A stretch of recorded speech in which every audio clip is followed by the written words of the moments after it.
பொன்னியின் செல்வன் பாகம் 1. நந்தினி. கொள்ளிடக்கரையில் படகில் ஏற்றி நாம் விட்டு வந்த வந்தியத்தேவன் குடந்தை சோதிடரிடம் வீட்டுக்கு அச்சமயம் எப்படி வந்து சேர்ந்தான் என்பதை சொல்ல வேண்டும் அல்லவா? ஆழ்வார்க்கடியான் படகில் ஏறியதை ஆட்சேபித்த சைவப் பெரியார் படகு நகரத் தொடங்கியதும் வந்தியத்தேவனை பார்த்து, தம்பி, உனக்காக போனால் போகிறது என்று இவனை ஏறவிட்டேன். ஆனால் ஓட்டத்தில் இருக்கும் வரையில் அவன் அந்த 8 எழுத்து பெயரை சொல்லவே கூடாது. சொன்னால் இவனை இந்த கொள்ளிடத்தில் பிடித்து தள்ளிவிட சொல்லுவேன். ஓடக்காரர்கள் என்னுடைய ஆட்கள் என்றார். நம்பி அடிகளே, தங்களுடைய திருச்செவியில் விழுந்ததா என்று வந்தியத்தேவன் கேட்டான். இவர் 5 எழுத்து பெயரை சொல்லாதிருந்தால் நானும் 8 எழுத்து திருநாமத்தை சொல்லவில்லை என்றான் ஆழ்வார்க்கடியான். சாட்சாத் சிவபெருமானுடைய பஞ்சாட்சர திருமந்திரத்தை சொல்லக்கூடாது என்று இவன் யார் தடை செய்வதற்கு? கற்றுனை பூட்டி கடலிற் பாய்ச்சினும் நற்றுணையாவது நமசிவாயவே என்று சைவப் பெரியார் கம்பீர கர்ஜனை செய்தார். நாடினான் கண்டு கொண்டேன் நாராயணா என்னும் நாமம் என்று ஆழ்வார்க்கடியான் உரத்த குரலில் பாடத் தொடங்கினான். சிவசிவா சிவசிவா என்று சைவர் 2 காதிலும் கைவிரலை வைத்து அடைத்து கொண்டார். ஆழ்வார்க்கடியான் பாட்டை நிறுத்தியதும் சைவர் காதில் வைத்திருந்த விரல்களை எடுத்தார். ஆழ்வார்க்கடியான் வந்தியத்தேவனை பார்த்து, தம்பி, நீயே அந்த வீர சைவரை கொஞ்சம் கேள். இவர் திருமாலின் பெயரை கேட்பதற்கே இவ்வளவு கஷ்டப்படுகிறாரே. ஸ்ரீரங்கத்தில் பள்ளி கொண்டிருக்கும் பெருமாளின் பாத கமலங்களை அலம்பிவிட்டுத்தான் இந்த கொள்ளிட நதி கீழே வருகிறது. பெருமாளின் பாதம் பட்ட தீர்த்தம் புண்ணிய தீர்த்தம் என்று சிவபெருமான் திருவானைக்காவலில் அந்த தண்ணீரிலே மூழ்கி தவம் செய்கிறார் அல்லவா என்று சொல்லுவதற்குள்ளே சைவப் பெரியார் மிக வெகுண்டு ஆழ்வார்க்கடியான் மீது பாய்ந்தார். படகின் ஓரத்தில் 2 பேரும் கை கலக்கவே படகு கவிழ்ந்துவிடும் போலிருந்தது. ஓடக்காரர்களும் வந்தியத்தேவனும் குறுக்கிட்டு அவர்களை விளக்கினார்கள். பக்த சிரோன்மணிகளே, நீங்கள் இருவரும் இந்த கொள்ளிட வெள்ளத்தில் விழுந்து நேரே மோட்சத்திற்கு போக ஆசைப்படுவதாக தோன்றுகிறது. ஆனால் எனக்கு இன்னும் இந்த உலகத்தில் செய்ய வேண்டிய காரியங்கள் மிச்சம் இருக்கின்றன என்றான் வந்தியத்தேவன். ஓடக்காரர்களில் ஒருவன், கொள்ளிடத்தில் விழுந்தால் மோட்சத்துக்கு போவது நிச்சயமோ என்னவோ தெரியாது. முதலையின் வயிற்றுக்குள் நிச்சயமாக போகலாம், அதோ பாருங்கள் என்றான். அவன் சுட்டி காட்டிய இடத்தில் முதலை ஒன்று பயங்கரமாக வாயை திறந்து கொண்டு காணப்பட்டது. எனக்கு முதலையை பற்றி சிறிது மச்சம் இல்லை. கஜேந்திரனை ரட்சித்த ஆதி மூலமான நாராயணமூர்த்தி எங்கே போய்விட்டார் என்றார் ஆழ்வார்க்கடியான். எங்கே போய்விட்டாரா? பிருந்தாவனத்துக்கு கோபிகா ஸ்திரீகளின் சேலை தலைப்பில் ஒருவேளை ஒளிந்து கொண்டிருப்பார் என்றார் சைவர். அல்லது பஸ்மாசுரனுக்கு வரங்கொடுத்துவிட்டு அலறி புடைத்து கொண்டு ஓடியது போல் சிவனுக்கு இன்னொரு சங்கடம் ஏற்பட்டிருக்கலாம். அந்த சங்கடத்தில் இருந்த சிவனை காப்பாற்றுவதற்காக திருமால் போயிருக்கலாம் என்றார் நம்பி. திரிபுர சம்ஹாரத்தின் போது திருமால் அடைந்த கர்வபங்கம் இந்த வைஷ்ணவனுக்கு ஞாபகம் இல்லை போலிருக்கிறது என்றார் சைவப் பெரியார். சுவாமிகளே, நீங்கள் எதற்காகத்தான் இப்படி சண்டை போடுகிறீர்களோ தெரியவில்லை. யாருக்கு எந்த தெய்வத்தின் பேரில் பக்தியோ அந்த தெய்வத்தை வழிபடுவது தானே என்றான் வந்தியத்தேவன். சைவப் பெரியாரும் ஆழ்வார்க்கடியானும் ஏன் அவ்விதம் சண்டையிட்டார்கள்? வீரநாராயணபுரத்தில் ஏன் இதே மாதிரியான வாதப்போர் நடந்தது என்பதை பற்றி வாசகர்களுக்கு இச்சமயத்தில் சொல்லிவிடுவது உச்சிதமாயிருக்கும். பழந்தமிழ் நாட்டில் ஏறக்குறைய 600 வருஷ காலம் பௌத்த மதமும் சமண மதமும் செல்வாக்கு பெற்றிருந்தன. இந்த செல்வாக்கினால் தமிழகம் பல நலங்களை எய்தியது. சிற்பம், சித்திரம், கவிதை, காவியம் முதலிய கலைகளை தலைத்தோங்கின. பின்னர் ஆழ்வார்களும் நாயன்மார்களும் தோன்றினார்கள். அமுதொழுகும் தெய்வ தமிழ் பாசுரங்களை பொழிந்தார்கள். வைஷ்ணவத்தையும் சைவத்தையும் தழைத்தோங்கச் செய்தார்கள். இவர்களுடைய பிரச்சார முறை மிக சக்தி வாய்ந்ததாயிருந்தது. சமய பிரச்சாரத்திற்கு சிற்பக்கலையுடன் கூட இசைக்கலையும் பயன்படுத்தி கொண்டார்கள். ஆழ்வார்களின் பாசுரங்களையும் மூவர் தேவார பண்களையும் தேவகானத்தையொத்த இசையில் அமைத்து பலர் பாடத் தொடங்கினார்கள். இந்த இசை பாடல்கள் கேட்போர் உள்ளங்களை பரவசப்படுத்தி பக்தி வெறி ஊட்டின. ஆழ்வார்களின் பாடல் பெற்ற விஷ்ணு ஸ்தலங்களும் மூவரின் பாடல் பெற்ற சிவத்தலங்களும் புதிய சிறப்பையும் புனித தன்மையையும் அடைந்தன. அதற்கு முன் செங்கல்களாலும் மரத்தினாலும் கட்டப்பட்டிருந்த ஆலயங்கள் புதுப்பித்து கற்றளிகளாக கட்டப்பட்டன. இந்த திருப்பணியை விஜயாலய சோழன் காலத்தில் இருந்த சோழ மன்னர்களும் சோழ மன்னர் குடும்பத்தை சேர்ந்தவர்களும் வெகுவாக செய்து வந்தார்கள். அதே சமயத்தில் கேரள நாட்டில் ஒரு விசேஷ சம்பவம் நடந்தது. காலடி என்னும் இடத்தில் ஒரு மகான் அவதரித்தார். இளம் பிராயத்தில் அவர் உலகை துறந்து சந்நியாசியானார். வடமொழியில் உள்ள சகல சாஸ்திரங்களையும் படித்து கரை கண்டார். வேத உபனிஷதம், பகவத்கீதை, பிரம்மசூத்திரம் இவற்றின் அடிப்படையில் அத்வைத வேதாந்த கொள்கையின் கொடியை நாட்டினார். வடமொழியில் பெற்றிருந்த வித்வத்தின் உதவியினால் பாரத தேசம் முழுவதும் திக்விஜயம் செய்து ஆங்காங்கு 8 அத்வைத மடங்களை ஸ்தாபனம் செய்தார். இவருடைய கொள்கையை அவலம்பித்த அத்வைத சந்நியாசிகள் நாடெங்கும் பரவிச் சென்றார்கள். இவ்விதம் தமிழ்நாட்டில் நம் கதை நடந்த காலத்தில், அதாவது சுமார் 980 வருஷங்களுக்கு முன்பு பெரியதோர் சமய கொந்தளிப்பு ஏற்பட்டிருந்தது. இந்த கொந்தளிப்பில் இருந்து தீங்கு தரும் அம்சங்கள் சிலவும் தோன்றி பரவின. வீர வைஷ்ணவர்களும் வீர சைவர்களும் ஆங்காங்கு முளைத்தார்கள். இவர்கள் கண்ட இடங்களில் எல்லாம் சண்டையில் இறங்கினார்கள். இந்த வாதப்போர்களில் அத்வைதிகளும் கலந்து கொண்டார்கள். சமயவாத போர்கள் சில சமயம் அடிதடி சண்டையாக பரிணமித்தன.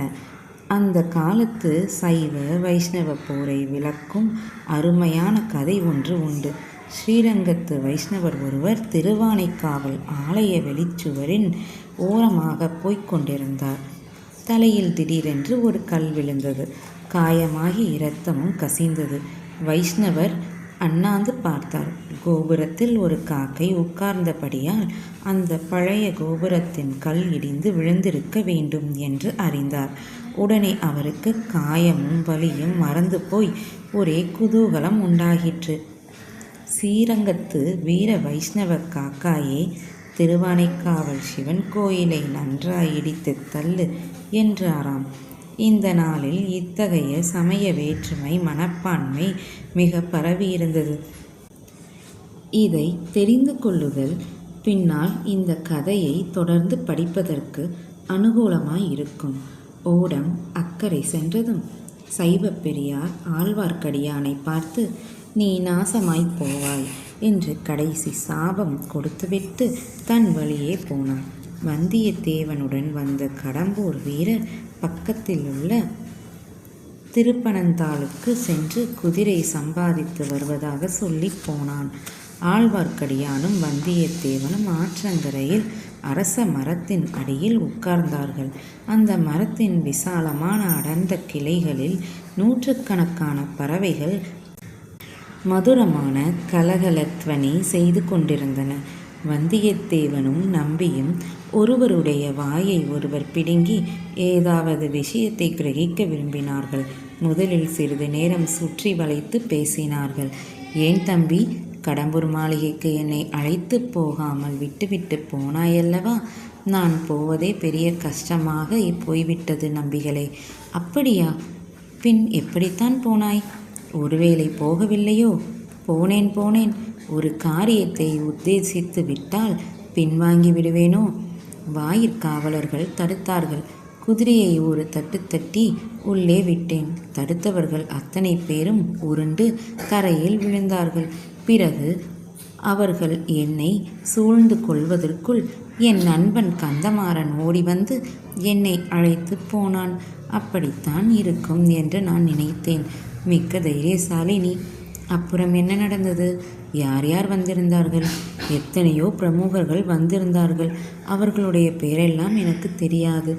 பழுவேட்டரையர் வந்திருந்தார். அவருடைய இளம் மனையாளும் வந்திருந்தாள். அப்பப்பா, அந்த பெண்ணின் அழகை என்னவென்று சொல்வது? நீ பார்த்தாயா என்ன? ஆமாம், பார்க்காமலா? என் நண்பன் கந்தமாறன் என்னை அந்தப்புரத்துக்கு அழைத்து சென்றான். அங்கே பார்த்தேன். அவ்வளவு ஸ்திரீகளும் பழுவேட்டரையரின் இளைய ராணிதான் பிரமாத அழகுடன் விளங்கினாள்.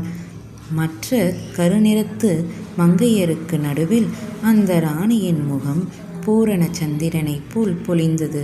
அரம்பை, ஊர்வசி, திலோத்தமை, இந்திராணி, சந்திராணி எல்லாரும் அவளுக்கு அப்புறம்தான். ஒரேடியாக வர்ணிக்கிறாயே, பிறகு என்ன நடந்தது? குரவை கூத்து நடந்ததா? நடந்தது. மிகவும் நன்றாய் இருந்தது. அப்போது உம்மை நினைத்து கொண்டேன். எனக்கு கொடுத்து வைக்கவில்லை.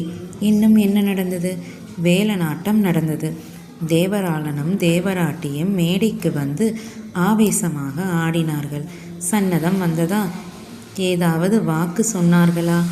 ஆஹா, நினைத்த காரியம் கைகூடும், மழை பொழியும், நிலம் விளையும் என்றெல்லாம் சன்னதக்காரன் சொன்னான். அவ்வளவுதானா?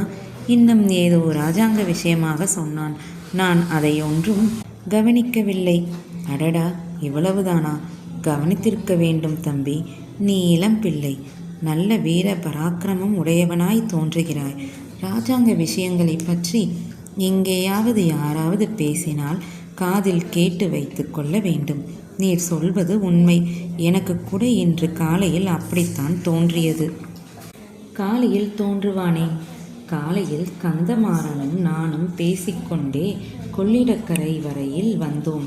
ராத்திரி நான் படுத்து தூங்கிய பிறகு கடம்பூர் மாளிகைக்கு வந்து இருந்த விருந்தாளிகள் கூட்டம் போட்டு ஏதேதோ ராஜாங்க விஷயங்களை பேசினார்களாம். என்ன பேசினார்களாம்? அது எனக்கு தெரியாது. கந்தமாறன் ஏதோ ஊடகமாக சொன்னானே தவிர தெளிவாக சொல்லவில்லை. ஏதோ ஒரு காரியம் சீக்கிரம் நடக்கப் போகிறது, அப்போது சொல்கிறேன் என்றான். அவன் பேச்சே மர்மமாய் இருந்தது. ஏன் சுவாமிகளே, உங்களுக்கு ஏதாவது தெரியுமா? எதை பற்றி? நாடு நகரமெல்லாம் ஏதேதோ பேசிக்கொள்கிறார்களே. வானத்தில் வால் நட்சத்திரம் காணப்படுகிறது, சோழ சிம்மாசனத்தில் மாறுதல் ஏற்படும், அப்படி இப்படி என்றெல்லாம் பேசிக்கொள்கிறார்கள். தொண்டை மண்டலம் வரையில் இந்த பேச்சு எட்டி இருக்கிறது. இன்னும் யார் யாரோ பெரிய கைகள் சேர்ந்து அடிக்கடி கூடி அடுத்த பட்டத்துக்கு யார் என்று யோசித்து வருகிறார்களாம். உங்களுக்கு என்ன தோன்றுகிறது? அடுத்த பட்டத்துக்கு யார் வரக்கூடும்? எனக்கு அதெல்லாம் தெரியாது தம்பி. ராஜாங்க காரியங்களுக்கும் எனக்கும் என்ன சம்பந்தம்? நான் வைஷ்ணவன், ஆழ்வார்களின் அடியாருக்கு அடியான். எனக்கு தெரிந்த பாசுரங்களை பாடிக்கொண்டு ஊர் ஊராய் திரிபவன். இவ்வாறு ஆழ்வார்க்கடியான் கூறி, திருக்கண்டேன் பொன்மேனி கண்டேன் என்று பாடத் தொடங்கவும் வந்தியத்தேவன் குறுக்கிட்டு, உமக்கு புண்ணியமாய் போகட்டும், நிறுத்தும் என்றான். அடடா, தெய்வ தமிழ் பாசுரத்தை நிறுத்த சொல்கிறாயே ஆழ்வார்க்கடியான் நம்பிகளே, எனக்கு ஒரு சந்தேகம் உதிக்கிறது. அதை சொல்லட்டுமா? நன்றாய் சொல்லு. தடியை தூக்கி கொண்டு அடிக்க வரமாட்டீரே, உன்னையா? உன்னை அடிக்க என்னால் முடியுமா? உம்முடைய வைஷ்ணவம், பக்தி, ஊர்த்துவ புண்டரம், பாசுரப் பாடல் எல்லாம் வெறும் வேஷம் என்று சந்தேகிக்கிறேன். ஐயையோ, இது என்ன பேச்சு? அபச்சாரம், அபச்சாரம். அபச்சாரமும் இல்லை, உபச்சாரமும் இல்லை. உம்முடைய பெண்ணாசையை மறைப்பதற்காக இந்த மாதிரி வேஷம் போடுகிறீர். உம்மை போல் இன்னும் சிலரையும் நான் பார்த்திருக்கிறேன். பெண்ணாசை பித்து பிடித்து அலைகிறவர்கள். அப்படி என்னத்தான் பெண்களிடம் காண்கிறீர்களோ அது தான் எனக்கு தெரியவில்லை. தம்பி, பெண் பித்து பிடித்து அலைகிறவர்கள் சிலர் உண்டு. ஆனால் அவர்களோடு என்னை சேர்க்காதே. நான் வேஷதாரி அல்லன். அப்படியானால் பல்லக்கில் வந்த அந்த பெண்ணிடம் ஓலை கொடுக்கும்படி என்னை ஏன் கேட்டீர்? அதிலும் இன்னொரு மனுஷன் மனம் புரிந்து கொண்ட பெண்ணிடம் மனதை செலுத்தலாமா? நீ கடம்பூர் மாளிகைக்கு வரவேண்டும் என்று சொன்னதும் அவளை பார்ப்பதற்குத்தானே? இல்லை என்று சொல்ல வேண்டாம். இல்லை என்று சொல்லவில்லை. ஆனால் அதற்கு நீ கூறிய காரணம் தவறு. வேறு தகுந்த காரணம் இருக்கிறது. அது பெரிய கதை. குதிரை இன்னும் வரக்கானோம். அந்த கதையை தான் சொல்லுங்களேன், கேட்கலாம். கதை என்றால் கற்பனை கதையல்ல, உண்மையாக நடந்த கதை. அவசியம் சொல்லத்தான் வேண்டுமா? இஷ்டமிருந்தால் சொல்லுங்கள். ஆம், சொல்கிறேன். மறுபடியும் உன்னிடம் ஏதாவது உதவி கோரும்படி இருந்தாலும் இருக்கும். அப்போது தட்டாமல் செய்வாயல்லவா? நியாயமாயிருந்தால் செய்வேன். உங்களுக்கு இஷ்டமில்லாவிட்டால் ஒன்றும் சொல்ல வேண்டாம். உன்னிடம் கட்டாயம் சொல்லியே தீர வேண்டும். அந்த ராணியாசுரன் பழுவேட்டரையரின் இளம் மனைவி இருக்கிறாளே, நான் ஓலை கொண்டு போகச் சொன்னேனே, அவள் பெயர் நந்தினி. அவளுடைய கதை நீ கேட்டால் ஆச்சரியப்பட்டு பொங்குவாய். இந்த முன்னுரையுடன் ஆழ்வார்க்கடியான் நந்தினியை பற்றிய கதையை ஆரம்பித்தான். ஆழ்வார்க்கடியான் பாண்டிய நாட்டில் வைகை நதிக்கரையில் ஒரு கிராமத்தில் பிறந்தவன். அவனுடைய குடும்பத்தார் பரம பக்தர்களான வைஷ்ணவர்கள். அவனுடைய தந்தை ஒரு நாள் நதிக்கரையில் உள்ள நந்தவனத்துக்கு போனார். அங்கே ஒரு பெண் குழந்தை அனாதையாக கிடப்பதை கண்டார். குழந்தையை எடுத்துக்கொண்டு வீட்டுக்கு வந்தார். குழந்தை கலையாகவும் அழகாகவும் இருந்தபடியால் குடும்பத்தார் அன்புடன் போற்றி காப்பாற்றினார்கள். நந்தினி என்று குழந்தைக்கு பெயரிட்டார்கள். ஆழ்வார்க்கடியான் அப்பெண்ணை தன் தங்கை என்று கருதி பாராட்டி வந்தான். நந்தினிக்கு பிராயம் வளர்ந்து வந்தது போல் பெருமாளிடம் பக்தியும் வளர்ந்து வந்தது.